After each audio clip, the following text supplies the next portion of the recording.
Caros amigos, como sempre, sejam muito bem-vindos. Nós vamos falar hoje, eu recebi uma pergunta que eu formulei mais ou menos assim, o resumo dela, mais ou menos assim: o repertório escrito pelo compositor para aquele instrumento versus a possibilidade que aquele instrumento traz. Vocês vão entender no decorrer. Como sempre, agradecimento por nos acompanharem. Recados rápidos, como sempre, podem nos enviar instrumento para ajuste de onde vocês estiverem, como este daqui, por exemplo. É bem simples e fácil, é só entrar em contato através do WhatsApp aqui na descrição, tá bom?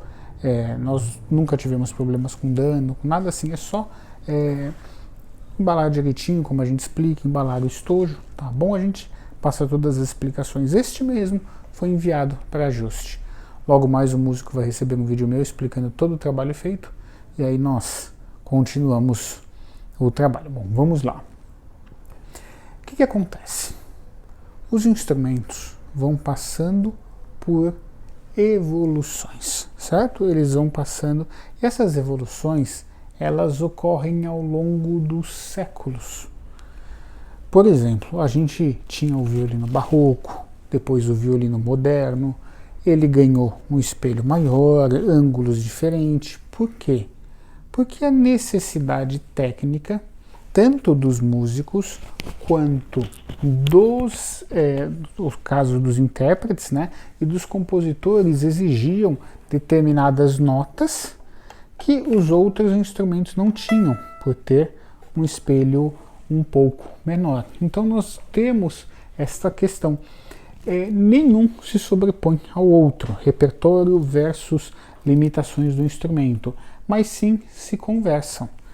Na medida em que os compositores, juntamente com os músicos e os liutaios, ao longo dos séculos foram conversando, isso foi acontecendo.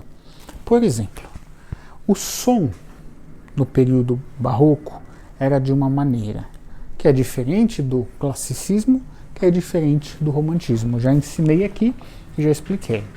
Barroco, normalmente finaliza em 1750, 1600 ou 1620 até 1750, com a morte de Johann Sebastian Bach. Depois disso, teve barroco? Claro que teve. Handel morreu em 1756 e era um compositor do período barroco. Essas datas, como quando eu dava aula de história da música, a gente sempre explica, são datas que foram fixadas a posteriori por historiadores. Não é que você está vivendo, acabou o período barroco, agora eu vou mudar meu estilo. Não é assim, Foram fixadas a posteriori. Parece tão óbvio quando a gente fala, mas é uma explicação que eu nunca lembro de alguém ter me oferecido. Eu mesmo formulei, e é formulado em cima da verdade. E olha que eu estudei em escolas formidáveis, porque são datas colocadas por historiadores. E aí ocorre basicamente o seguinte: na medida em que esses períodos vão necessitando de sons diferentes, timbres diferentes, essas mudanças vão ocorrendo. Elas são frutos de um pensamento coletivo. Elas não são frutos de um gênio solitário. Por quê? Às vezes eu vejo muita gente, vamos mexer sem saber muito bem a função, tá bom? Então, querem um exemplo disso? Por exemplo, imagina o arco. O arco no período barroco era feito para tirar um determinado som, que era mais ou menos o seguinte: começava o piano, crescia e decrescia. As notas do período barroco têm essa tendência. No período barroco você não tinha aquele ataque, tinha os ataques, mas não desta maneira dentro do som. Não estou falando de intensidade, estou falando de como era o som. O som começava a crescer e diminuía.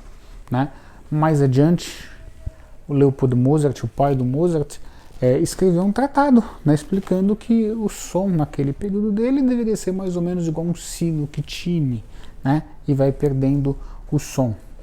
E aí o que acontece? O que a gente tem ali?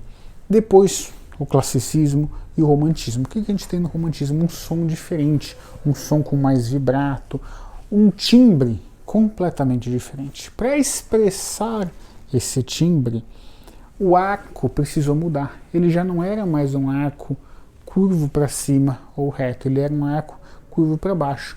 Um grande arquetário e um grande compositor, que também era violinista, o Viotti, foram conversando, foram estudando para alterar a curva deste arco.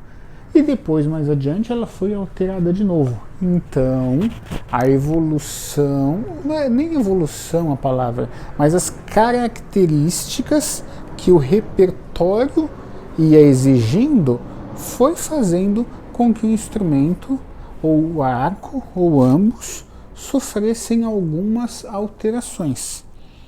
Então, o que acontece? A gente tem... Aí fala assim, mas quando Bach escreveu, então, Bach escreveu pensando naquele violino barroco, ou compositores que antecederam eles, e no arco barroco, quando Bach escreveu, por exemplo, as suítes de Bach, ele pensou num arco que era o arco da época, e não o arco de hoje. Sim, exatamente. Ele escreveu para um material diferente, né? Não para o mesmo material, para o material que nós usamos e não para aquele, tá bom? Então existem sim essas diferenças no instrumento. Nenhum veio por causa de outro, mas sim eles vão se compondo. Eu espero que quem perguntou eu tenha conseguido expressar para vocês, tá bom? Tanto é que, como nós já falamos, existem conjuntos de época. O que são conjuntos de época? São conjuntos que tocam o barroco como era no barroco, com instrumentos barrocos e com técnica o mais próximo possível.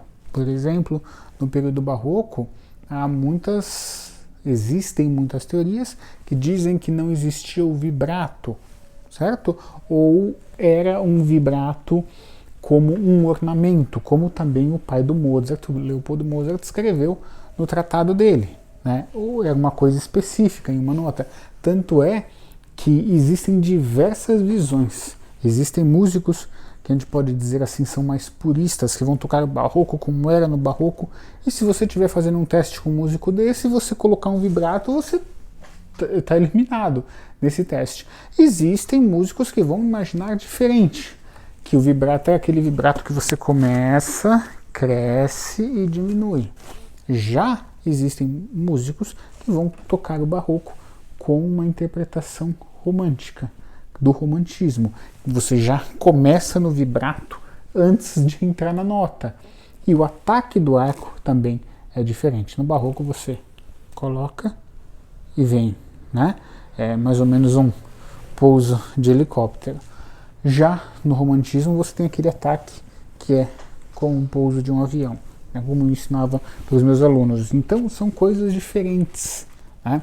Mas eu posso fazer ou não? Depende da escola. Lembram que alguns vídeos atrás eu falei um pouco das escolas técnicas e dos conflitos que existem, que se você fizer um fiozinho de cabelo diferente daquela escola, você tem que ser excomungado. Na época deveria ser. É mais ou menos isso. Tem pessoas que vão aceitar, tem pessoas que não vão aceitar, tá bom? Então expliquei isso para vocês entenderem que é um universo assim bem amplo, né? Depende muito do tipo de interpretação, do tipo do instrumento, do tipo de timbre, entre outras questões, tá bom? Espero que tenham gostado e nenhum se interpõe ao outro. Um depende do outro. Evolução do instrumento versus repertório não é nem evolução, são modificações que vão se processando. Espero que tenham gostado. Desde já, muito obrigado por nos acompanhar.